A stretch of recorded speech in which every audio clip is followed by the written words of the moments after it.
Harry Potter is generally viewed as a simplistic story of good versus evil, but underneath the surface, the wizarding world has interesting power dynamics worth exploring. In the Philosopher's Stone, Harry is immediately introduced to the world of banking when he visits Gringotts with Hagrid. Wizards trust Gringotts and the goblins who run it to keep their money and valuables safe. Gringotts is said to be the most secure place ever, and it better be because it is the only bank in the wizarding world, at least in the United Kingdom. So Gringotts has a monopoly on banking services provided to the wizarding community. It has a bureau de change for Muggle-borns to exchange their Muggle money. It issues checks, banknotes, and supervises transactions. In addition, because Gringotts is the only bank, it likely acts as a central bank too.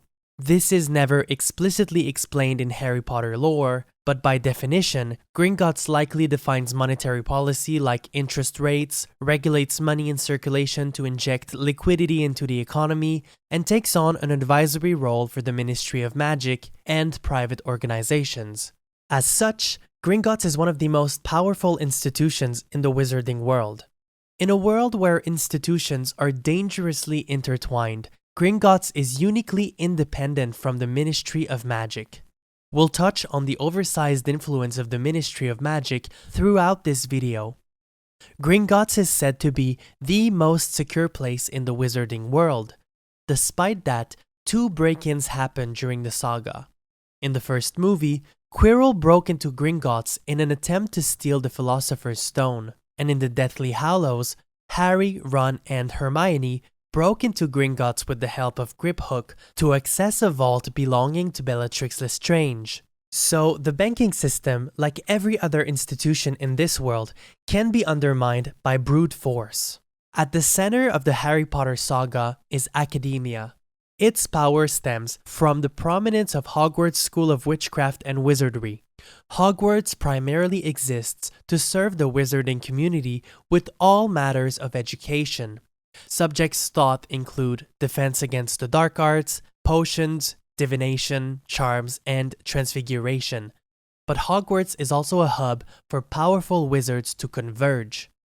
Faculty members sit at the high table in the Great Hall.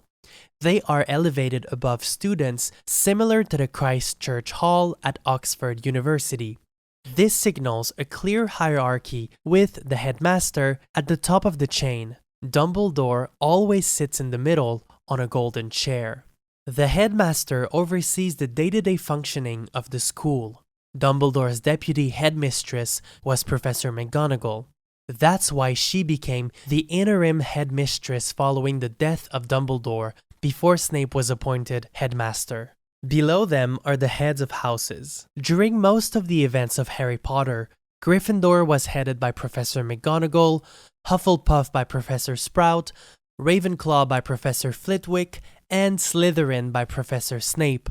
Below them are an array of supporting staff like the caretaker, the librarian, and the keeper of keys. It's also worth mentioning that enslaved house elves run Hogwarts kitchens. House elves also assist in other day-to-day tasks like cleaning. Above this in-house structure is a governing body called the Board of Governors. 12 wizards sit on the board. They ensure that Hogwarts is well run. They appoint the headmaster, but they can also suspend him as seen in the Chamber of Secrets. Above them is the Ministry of Magic. Hogwarts is a state-owned school funded by the Ministry, and at times during the saga, the Ministry interfered with Hogwarts affairs. The educational decrees are prime examples of politics interfering with academia. The decrees were led by Umbridge and were created under the false pretense that Hogwarts education standards were not on par with expectations.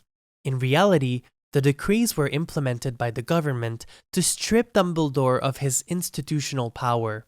The Minister for Magic feared the headmaster's growing influence as rumors of Voldemort's return swept the wizarding world. We will talk about the Ministry of Magic itself in a minute, because its influence in the wizarding world is vast. But before we do that, we need to understand how the press operates. The wizarding community is poorly served by the press because of the extreme concentration of media ownership. The Daily Prophet is the only big newspaper in Britain. Small publications like The Quibbler cannot compete. In addition, the Daily Prophet seriously lacks journalistic integrity. Their coverage of the Triwizard Tournament made this evident when they published sensationalist articles from journalist Rita Skeeter. These articles included twisted quotes, misleading assertions, and false information. The Daily Prophet also showed a willingness to publish articles with little to no public interest. For instance, in one article, Skeeter focuses on Hermione, a teenage girl, and her love interests. These articles were meant to sell papers and failed to serve the wizarding community with factual reporting. At times, the Daily Prophet also served as a propaganda wing of the government. Earlier, we discussed the educational decrees scheme to strip Dumbledore from his institutional power. This scheme would not have been possible without the propaganda campaign led by the Daily Prophet on behalf of the government. Headlines like "The Boy Who Lies" helped discredit Harry and Dumbledore's claims that Voldemort was back. As such, the wizarding world does not benefit from a free and fair press. This brings us to the Ministry of Magic. The Ministry of Magic is mentioned at the very beginning of the saga, and its role expands as the events unfold. But how does the Ministry actually work? The Ministry of Magic is technically integrated into the British Muggle government, but operates almost entirely independently. The ministry is headed by the Minister for Magic, who is elected by the wizarding community. At the beginning of the saga, Cornelius Fudge holds that position. As per tradition, the Minister for Magic meets with the Muggle Prime Minister to ensure the protection of the Muggle world. There is no indication that the Minister for Magic sits with other ministers in the Muggle cabinet. The ministry is divided into the following departments: magical law enforcement, magical accidents and catastrophes, regulations and controls of magical creatures, international magical cooperation, magical transportation, magical games and sports, and mysteries. Other offices include, but are not limited to, the Public Information Services, the Department of Magical Education, and the Wizarding Examinations Authority. So far, we've seen how the Ministry of Magic extended its influence to control classrooms and the main organ of the press. In a minute, we'll see how the ministry basically controls the wizarding justice system. Thus, whoever controls the Ministry of Magic controls most of the wizarding society. That's why Voldemort installs a puppet government during his second rise to power. During that time, Voldemort utilized existing power dynamics within the government to control academia, the press, and the justice system. Throughout the Harry Potter saga, we get a glimpse of the wizarding justice system. First, the justice system is embedded within the Ministry of Magic, which is not a sign of a free society. In a free society, the legislative branch passes laws, the executive implements them, and the judicial interprets them. The Ministry of Magic is in charge of all three. During the events of Harry Potter, we see the following instances of the justice system. The Council of Magical Law is composed of a judge and a jury. They pass verdicts on criminal cases. The Death Eaters' trials we saw in the Goblet of Fire are an example of the Council of Magical Law exercising its power of conviction. Above the council is a higher court called the Wizengamot. It functions both as a legislative body akin to Parliament and as the highest tribunal. Imagine if the US Congress and the Supreme Court were the same body. Again, not a sign of a free society. In the Order of the Phoenix, Harry is trialed in front of the Wizengamot for underage magic.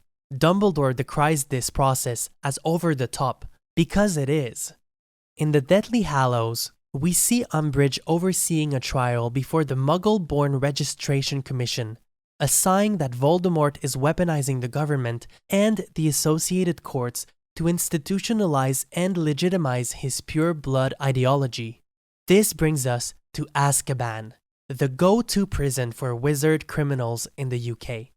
Living conditions in the prison are inhumane, with many prisoners dying of despair. That's because Azkaban is guarded by Dementors. These creatures drain all happiness in people, so it's literally torture. Azkaban highlights the broader problem with the wizarding justice system. For example, we know of a number of wrongful convictions. In the Chamber of Secrets, we learn that Hagrid was framed by Tom Riddle and sent to Azkaban. He was tortured for 2 months before being released. In the third movie, we learn that Sirius Black was wrongfully convicted and imprisoned. Luckily, he escaped Azkaban, but lived the rest of his days as a fugitive. So, is the wizarding world a free society? Not really, for a number of reasons. First, there is too much institutional convergence. For example, the banking system is run by a single, all-powerful bank. Second, freedom of education is undermined by government interference. Third, the wizarding community cannot count on a free press to stay informed of current events and keep the government in check. And fourth, the Ministry of Magic exercises an oversized influence on the wizarding society, including the court system. Thanks for watching. If you liked this video, you might also like this one.